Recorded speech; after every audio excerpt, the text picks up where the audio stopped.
सफर कभी सिर्फ जगह बदलने के लिए नहीं होता, कभी कभी वह इंसान के जीने का तरीका बदल देता है। और कुछ सफर जिंदगी भर का डर दे जाते हैं। आज जो कहानी आप सुनने जा रहे हो वह किसी कल्पना का हिस्सा नहीं, यह एक सच्ची घटना पर आधारित है जिसे दो लोग चाहकर भी भूल नहीं पाए। उनका नाम था सौरव और सूरज। कोलकाता से उत्तराखंड सिर्फ घूमने का ही तो प्लान था। दो दोस्त, दो बाइक और एक लंबा सफर जो बस यादों के लिए शुरू हुआ था।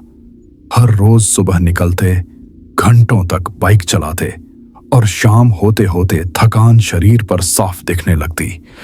रात के लिए अक्सर किसी पेट्रोल पंप के पास ही टेंट लगाकर सो जाते थे। सब कुछ बिल्कुल ठीक चल रहा था जब तक उन्होंने पहाड़ों के भीतर का रास्ता नहीं पकड़ लिया। जैसे जैसे ऊंचाई बढ़ती गई, ठंड तेज होती चली गई और दिन का उजाला जैसे जल्दी हार मानने लगा। पहाड़ों में अंधेरा धीरे धीरे नहीं आता, वह अचानक छा जाता है, बिल्कुल बिना कोई इशारा दिए। उस दिन भी कुछ ऐसा ही हुआ। शाम के सिर्फ 6 बजे थे, लेकिन चारों तरफ अंधेरा फैल चुका था। घना कोहरा जम गया था और हवा में एक अजीब सी खामोशी घुल चुकी थी।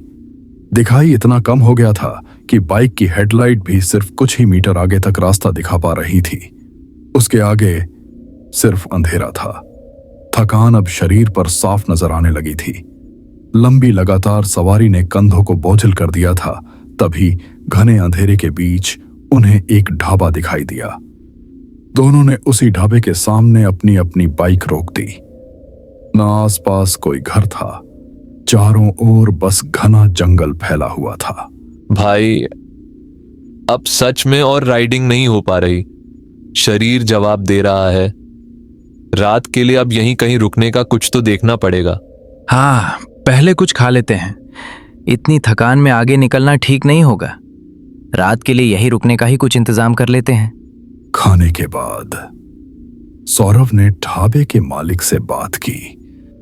भैया, टेंट हमारे पास है, रात भी होने को है और हम लोग लंबी जर्नी करके आए हैं।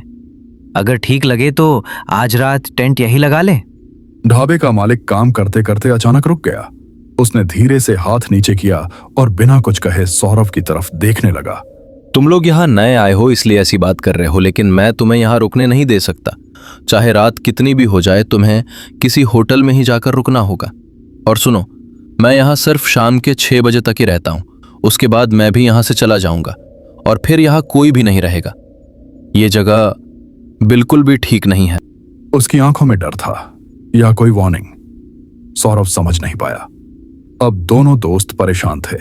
पेट्रोल कम था, रात होने वाली थी और जंगल के भीतर आगे बढ़ना भी एक जोखिम भरा फैसला था। भाई, मुझे लग रहा है जस्ट हम ज्यादा ही सोच रहे हैं, इसलिए सब कुछ अजीब लग रहा है। शायद यहाँ रुकने में कुछ गलत नहीं होगा। हाँ, आखिर एक रात ही तो है।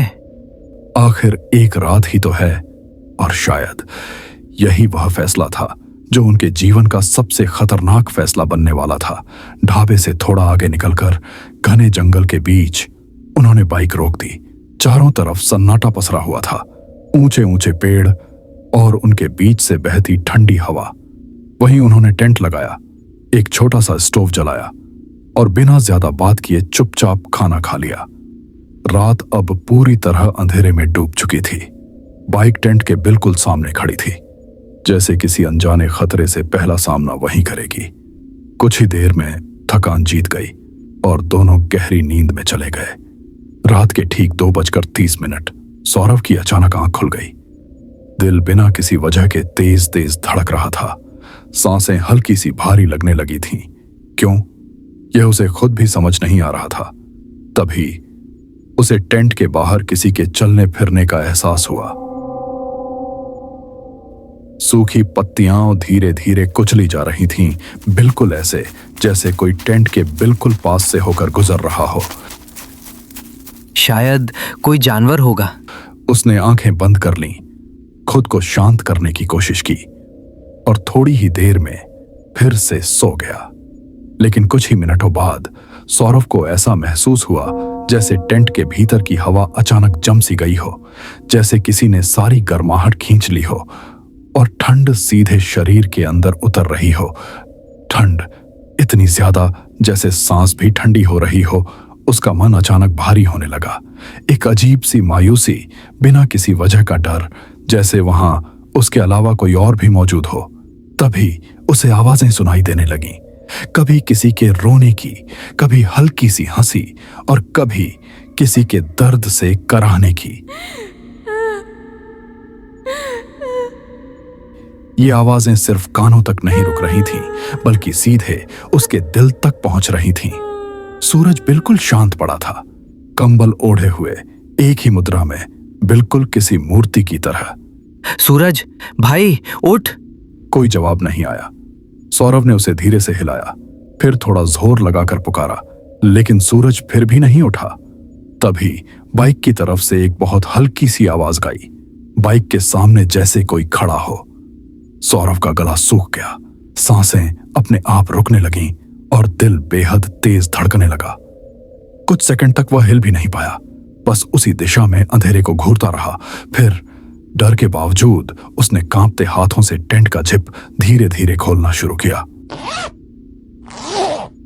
और जो उसने बाहर देखा, वह देखकर सौरभ के रोंगटे खड़े हो गए। उसने देखा कि बाइक के बिल्कुल सामने एक 7 फीट ऊंची काली आकृति खड़ी थी।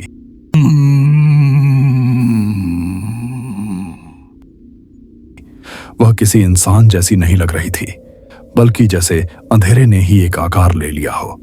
उसका पूरा शरीर इतना गहरा काला था कि आसपास की रोशनी उस पर जाकर गायब हो जाती थी। चेहरे की तरफ नजर गई तो जहां आंखें होनी चाहिए थीं, वहां सिर्फ 2 गहरे खाली गड्ढे थे, ऐसे गड्ढे जिनमें देखने की हिम्मत कोई जिंदा इंसान नहीं कर सकता। उस चेहरे पर न कोई भाव था, न कोई हरकत, फिर भी वह घूर रहा था। और तभी सौरभ की नजर उसके पैरों पर गई। उसके पैर जमीन को छू ही नहीं रहे थे, वह हवा में कुछ इंच ऊपर ठहरा हुआ था। वह खड़ा नहीं था, वह तैर नहीं रहा था, वह बस मौजूद था। सौरभ का दिल इतनी जोर से धड़कने लगा कि कानों में उसकी आवाज गूंजने लगी। उस काली आकृति का चेहरा सीधे टेंट की तरफ था, जैसे वह सिर्फ देख नहीं रहा हो, बल्कि यह जान चुका हो कि सौरभ उसे देख चुका है और अब वह इंतजार कर रहा था। सौरभ ने घबराकर टेंट का जिप जोर से बंद कर दिया। दिल इतनी तेजी से धड़क रहा था कि उसे लगने लगा अब उसकी धड़कन बाहर खड़े किसी को सुनाई दे जाएगी। सांस रोककर वह बस यही दुआ कर रहा था कि कोई उसे सुन न ले। सूरज प्लीज उठ जा, मुझसे ये सब अकेले नहीं सहा जा रहा। उसी पल उसे लगा जैसे कोई भारी सा साया टेंट के ऊपर से धीरे धीरे गुजर रहा हो, कभी बाईं तरफ से, कभी दाईं तरफ से और कभी पीछे की ओर से। हर बार टेंट का कपड़ा हल्का सा दबता, सांस रोक देने वाला सन्नाटा छा जाता, फिर वही एहसास दोबारा लौट आता, जैसे वह वहां खड़ा नहीं था, बल्कि चारों तरफ घूम रहा था। जैसे वह सिर्फ डराने नहीं आया था, बल्कि चाहता था कि सौरभ खुद ही टेंट से बाहर निकल आए। और उस अंधेरे में यह एहसास सबसे ज्यादा डरावना था। अचानक सूरज झटके से उठ बैठा, लेकिन उस पल ऐसा लग रहा था जैसे वो सूरज नहीं हो। वो बिल्कुल शांत था और एक ही टक सामने घूरता जा रहा था। उसकी आंखें खुली थीं, लेकिन उनमें इंसान होने का कोई निशान नहीं था, बस एक खालीपन, बेहद डरावना खालीपन। वह सौरभ को घूर रहा था, ऐसे जैसे सामने बैठा कोई दोस्त नहीं, बल्कि कोई शिकार हो। उसके मुंह से अजीब सी बड़बड़ाहट निकल रही थी, टूटी हुई आवाजें, ऐसी भाषा जिसे सुनते ही सौरभ की रूह कांप उठी। और अगले ही पल सूरज का शरीर ढीला पड़ गया। वह जमीन पर गिरा और गहरी नींद में चला गया, जैसे कुछ हुआ ही नहीं, जैसे वह चीख कभी थी ही नहीं। उस रात सौरभ ने एक पल भी आंख नहीं बंद की।